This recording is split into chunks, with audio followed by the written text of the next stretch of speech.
നിങ്ങളുടെ ഇഷ്ട പരമ്പരകൾ എക്സ്ക്ലൂസീവായി സൺ നെക്സ്റ്റ് ആപ്പിലൂടെ തികച്ചും ഫ്രീ ആയി. ഇപ്പോഴേ ആപ്പ് ഡൗൺലോഡ് ചെയ്യൂ. എന്നതാ പ്രേമേ, നീ ഒരുമാതിരി കൂട്ടിലടയ്ക്കപ്പെട്ട നരഭോജി കടുവ പോലെ അങ്ങോട്ടും ഇങ്ങോട്ടും വട്ടം കറങ്ങുന്നത്? നരഭോജി കടുവ, നിങ്ങൾ എന്റെ വായൊന്നും കേക്കല്ലേ. അകത്തൊരു മനുഷ്യൻ വന്നിരിക്കുന്നത് കണ്ടില്ലേ? ചന്ദ്രയുടെ അച്ഛൻ നടേശൻ. കണ്ടല്ലോ. അയാളെ ഒരു റിട്ടയർഡ് ഡിവൈഎസ്പിയാ. മാത്രമല്ല, ചിലപ്പോ ഭാവിയിൽ ഈ വീട്ടിലെ ബന്ധുക്കാരനായതും ഇരിക്കും. എന്റെ പ്രേമേ, നീ ഇങ്ങനെ മനക്കോട്ട കെട്ടിയിട്ട് വല്ല കാര്യമുണ്ടോ? അദ്ദേഹം ഈ വീട്ടിലെ ബന്ധുക്കാരനാണെങ്കിൽ ചന്ദ്രലേഖ സിദ്ധു കല്യാണം കഴിക്കണ്ടേ? കുഞ്ഞളിയനാണെങ്കിലേ ഇതൊന്നും അറിഞ്ഞ മട്ടുപോലും കാണിക്കുന്നില്ല. പിന്നെ എന്തിനാ വെറുതെ ആ പെങ്കൊച്ചിനെ ആശ കൊടുത്ത് അതിന്റെ കണ്ണീരോട് വീഴിക്കുന്നത്? ഒരു കാര്യമില്ലാതെ അതിന്റെ അച്ഛനെയും വിളിച്ചു വരുത്തിയിട്ടുണ്ട്. അതൊക്കെ പോട്ടെ, ഇപ്പോഴത്തെ നിന്റെ പ്രശ്നം എന്താ? ഇതിപ്പോ 5ാമത്തെ തവണ ഞാൻ അവനെ വിളിച്ചോണ്ടിരിക്കുന്നത്. അവൻ ഫോൺ എടുക്കുന്നില്ല. ഞാൻ വിളിക്കുന്നത് കാണാഞ്ഞിട്ടൊന്നുമല്ല അവൻ ഫോൺ എടുക്കാത്തത്. ചന്ദ്രയുടെ അച്ഛൻ ഇവിടെ വന്നിട്ടുണ്ടെന്ന് അവനറിയാം. ഇങ്ങോട്ട് വരാനേ അവന് വയ്യ. അത് തന്നെയാ കാര്യം. നിങ്ങൾ അവനെ ഒന്ന് വിളിച്ചേ. അത് വേണോ? വിളിക്കും മനുഷ്യ അങ്ങോട്ട്. നിങ്ങളെ വിളിച്ച അവൻ ഫോൺ എടുക്കും.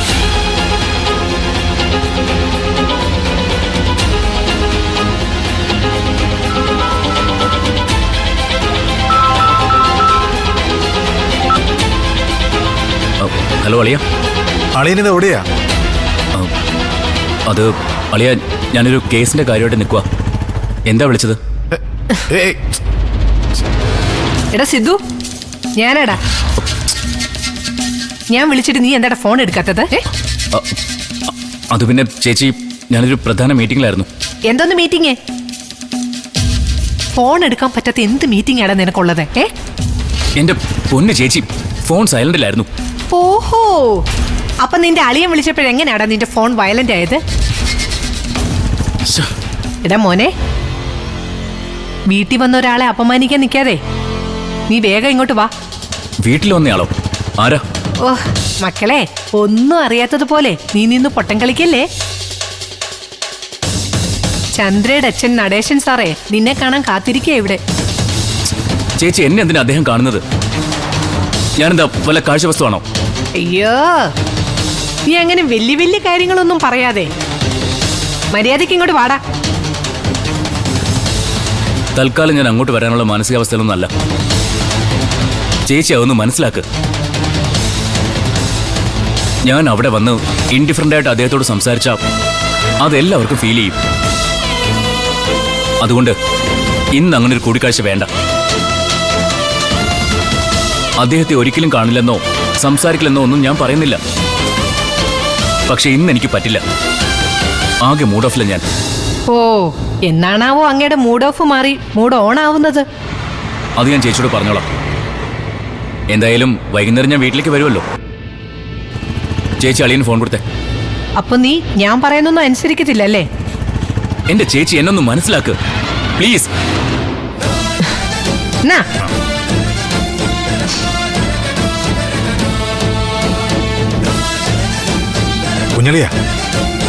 കുഞ്ഞളിയൻ ഇപ്പൊ ഇങ്ങോട്ട് വരാതിരിക്കുന്നതാ നല്ലത്.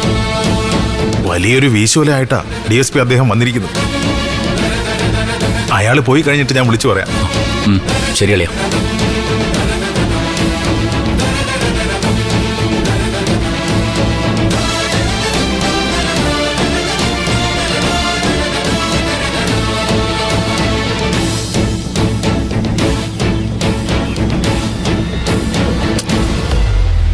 അയ്യോ, ഇറങ്ങാൻ നേരമായി. ഇനി ഇരുന്നാലേ എൻ്റെ വണ്ടി തെറ്റും. കാറെടുത്തോണ്ട് പോരാമെന്ന് ആദ്യം ആലോചിച്ചതാ. പക്ഷേ എന്തോ ഒരു ക്ഷീണം പോലെ. ഇടയ്ക്ക് ഷുഗറിൻ്റെ ഒരു വേരിയേഷൻ ഉണ്ട്, ഹൈപ്പോഗ്ലൈസിമിയ. എങ്ങാനും കണ്ണൊന്ന് ചിമ്മിയ വെറുതെ എന്തിനാ അപകടം വരുത്തി വെക്കുന്നത്?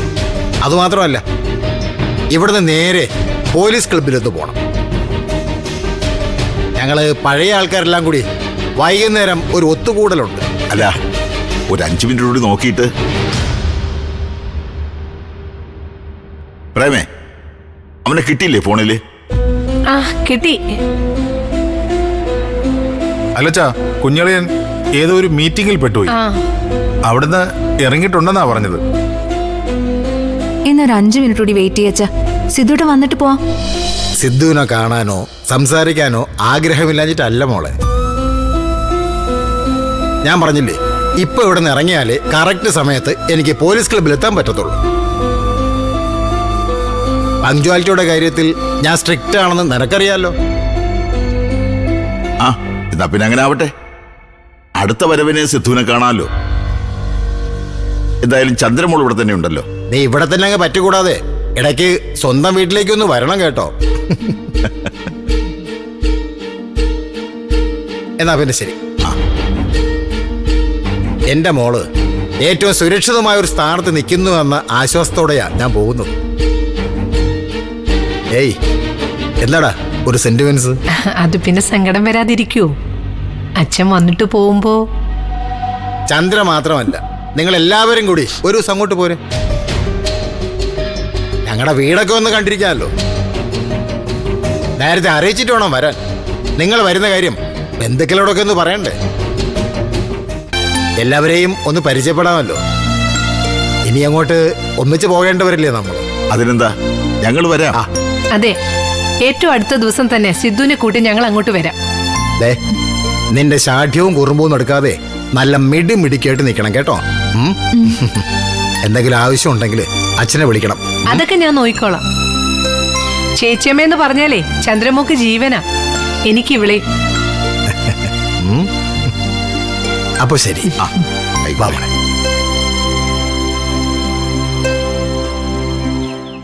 എന്നാ മോളെ അച്ഛൻ പോയിട്ട് വരാം. ആ ശരി.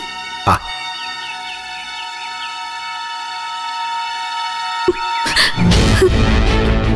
അവൻ കാണിച്ചത് മര്യാദകേടായി പോയില്ലേ അച്ഛാ? ഇത്രയും നേരം അദ്ദേഹം ഇവിടെ വെയിറ്റ് ചെയ്തില്ലേ? അവൻ വരട്ടെ, ഞാൻ ചോദിക്കുന്നുണ്ട്. എന്തിനെ? എന്ത് കാര്യം?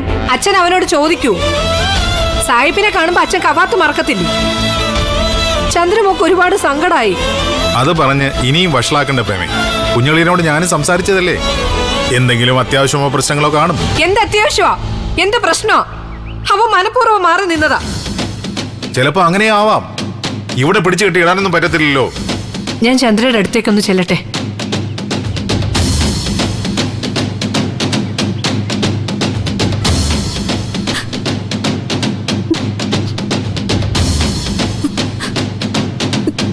ആഹാ, ഇത് കൊള്ളാലോ. ഇവിടെ വന്നിരുന്ന് കരയായിരുന്നോ? എന്താ, അച്ഛൻ വന്നിട്ട് പോയതിന്റെ സങ്കടമാണോ? അച്ഛൻ വന്നിട്ട് പോയതിൽ സങ്കടമുണ്ട്.